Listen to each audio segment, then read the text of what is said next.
আমার স্বামী গ্রামের সহজ সরল ছেলে ছিল, লেখাপড়া সবকিছুতেই ঠিকঠাক ছিল, একটা চোখে স্বপ্ন ছিল, কিন্তু ভাগ্য যেমন তেমন। পরিবার তাকে হঠাৎ করে বিয়ে দিয়ে দেয় আমার সাথে। বিয়ের পরে তার সাথে আমার সম্পর্কটা খুব ভালোই যাচ্ছিল, ইভেন তার ফ্যামিলির সাথেও আমার সম্পর্কটা খুব ভালো ছিল। বিয়ের পরে একসাথে নতুন একটা জীবন শুরু করেছিলাম, যেই জীবনে শুধু সে ছিল আর আমি ছিলাম। খুব সুখে শান্তিতে আমরা সংসার করছিলাম, কিন্তু সমস্যা হলো আমার স্বামীর বন্ধু প্রায় আমাদের বাড়িতে আসতো, আর এসে সে বলতো, তুই এখন পুরোই বউয়ের গোলাম হয়ে গেছিস, একটু শাসন কর, না হলে মাথায় উঠে বসবে। আমার স্বামী কথাগুলো শুনে হাসতো, কিন্তু কথাগুলো ওর মনে বিষের মতো ঢুকিয়ে দেওয়া হলো। একদিন তাকে চা দিতে দেরি হলো, কিন্তু এই বিষয়টা নিয়ে সে আমার সাথে এমন রাগ করলো যেটা সে আগে কখনো আমার সাথে করেনি। তুই এখনই এমন করিস, পরে কি করবি বলে চায়ের কাপটা ছুঁড়ে মারলো।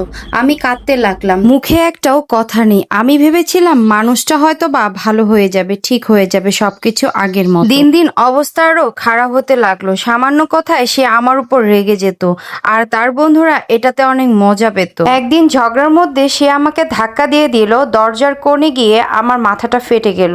সেদিন আর আমি কিছু না বলে থাকতে পারলাম না। আমি চুপচাপ করে তাকে শুধু বললাম, আমি আর পারছি না, আমি আমার বাবার বাড়িতে চলে গেলাম। আমার এমন কথা শুনে সে আর আমার কথাতে পাত্তা দিল না। সে তার বন্ধু বান্ধবের সাথে মজাতেই ছিল, ফুর্তিতেই ছিল। কিন্তু কয়দিন পার হয়ে যাওয়ার পরে সে যখন অসুস্থ হলো, তাকে ওষুধ দেওয়ার মতো কেউ ছিল না, এক গ্লাস পানি দেওয়ার মতো কেউ ছিল না। তখন সে আমার অভাবটা বুঝতে পারলো, আর সে বুঝতে পারলো যে আমি কি হারিয়ে ফেলেছি। বন্ধুকে বলল, দোস্ত তুই তো বলেছিলি শাসন করা ভালো, এখন আমার বউ নাই। তার বন্ধু হেসে বলল, ভাই আমি তো তোকে এমন কিছু করতে বলিনি যে তোর বউ একেবারে চলে যাবে। আমার স্বামী সেখানে কোনো কথা না বলে চুপচাপ বের হয়ে রাস্তা দিয়ে হাঁটছিল, চোখের কোণে তার জল ছিল।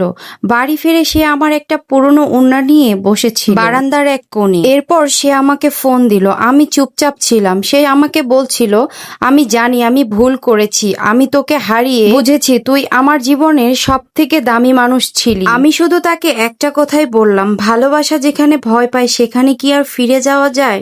সে কান্নায় জড়ানো জড়ানো গলায় বলল, ফিরে এসো। ওদিক থেকে আমি আর কিছুই বললাম না। ফোনে দুজনে প্রান্ত নীরব নীরব কান্না। সব শেষে আমি একটা কথাই বলবো, সব বন্ধুই প্রকৃত বন্ধু হয় না।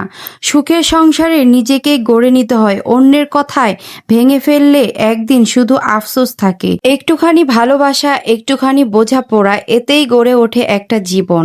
আর সেই জীবনে যাদের আমরা কাঁদিয়ে ফেলি, তারা চাইলেও সবসময় আর জীবনে ফিরে আসে না। তো বন্ধুরা, যাই হোক, এই জীবনের গল্পটা একটা আপুর জীবন কাহিনী থেকে নেওয়া। জানি না তোমাদের কতটা ভালো লেগেছে। ভালো লাগলে অবশ্যই ভিডিওটা লাইক, কমেন্ট, শেয়ার করে পাশেই থেকো। ধন্যবাদ।